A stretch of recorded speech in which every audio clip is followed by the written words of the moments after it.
So we have the advanced economies that, based on our projections, will basically get back to where they would have been in the absence of the pandemic in 2024. So literally no output losses. But we have emerging and developing economies that will be around 5% below where they would have been in the absence of the pandemic.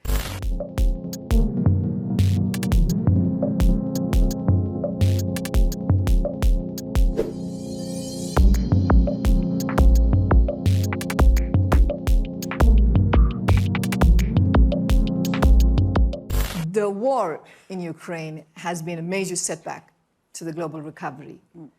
We had a serious downgrade to global growth in April, and the world continues to face headwinds because we have a cost of living crisis as prices of commodities, including fuel, food, are going up around the world. Central banks trying to tackle this high levels of inflation are raising interest rates very sharply, and that they need to do, but that has consequences for global finance and trade. China is also slowing because of the new waves of infections that are hitting their population and the lockdowns that go along with it, the weaknesses in the real estate sector. So we have a confluence of shocks hitting the world, and we are so not out of the woods. But the point I would also like to make is that this is all happening at a time when we have very divergent recoveries in the world. So we have the advanced economies that, based on our projections, will basically get back to where they would have been in the absence of the pandemic in 2024. So literally no output losses. But we have emerging and developing economies that will be around 5% below where they would have been in the absence of the pandemic. And it is this gap that's going along with now a food crisis, a cost of living crisis, the risk of financial turbulence of a much greater scale that's really worrisome. There's a gap in access to digital infrastructure, which has been crucial during the pandemic, because if you didn't have the right digital infrastructure, then remote working and remote learning was not an option. But also the lack of access to finance, the ability not being able to do the kind of fiscal support that one needs to do is also a major issue. And I would also add that when it came to solving the pandemic, which required getting vaccines everywhere and tests everywhere, the world failed in making that happen. And we still are, that is still unfinished business that needs to be done. So firstly, the poor have a very different experience depending upon which part of the world they live in. At least that's what we've seen over the last couple of years.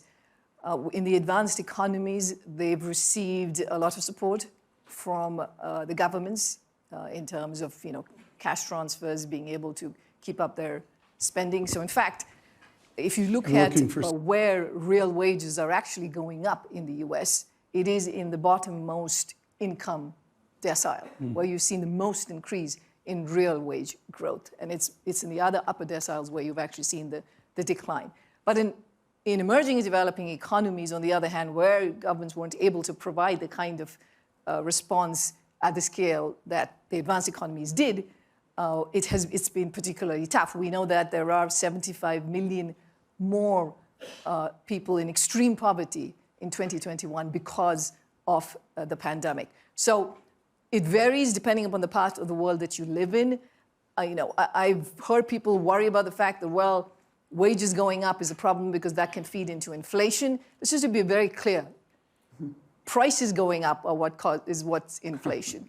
You could absolutely have a scenario where wages could go up, but all that means is that corporations have lesser profits and prices stay exactly the same. So let's just be very clear about that, we certainly could see an environment where wages go up, but that doesn't have to necessarily generate a wage price spiral. I mean, the recipe for growth hasn't changed. You mentioned technology, and yes, technology is a big part of it, but the other very important ingredients include human capital, just having a productive workforce, which requires having a healthy workforce too. So all of those pieces haven't changed. There's no mystery to it. I think the challenge that countries face around the world now is, after having dealt with 2 years of the pandemic, countries have record high levels of debt. They don't really have the fiscal space to the kinds of investments that are still needed, and they're getting hammered by more shocks. So how do you deal with this as, for instance, let me think about the parts of the world where it's a bigger constraint, which is developing countries. Firstly, these countries do need to increase their own fiscal capacity. There's no doubt that they just aren't able to collect enough revenue in a progressive manner. That's not something that they can function with. They will need to increase their tax base. They will need better collection of tax revenues. And also they will need to improve how they spend so that they prioritize spending in the kinds of sectors we just talked about. The second thing that is very important is that we have countries who have debt at high levels of debt distress. In fact, several of them need their debt to be restructured. And we have a hole in the international financial architecture, which is we don't have a good debt resolution mechanism. The common framework, which the G20 came up with, is one such proposal that is supposed to close that gap in the international financial architecture. It is promising, but it has yet to deliver. So I think it is very important to be able to address that piece. And lastly, the wonderful international corporate tax agreement that was signed together by more than 130 countries needs to be implemented, because that's the kind of revenues that you can get that will also help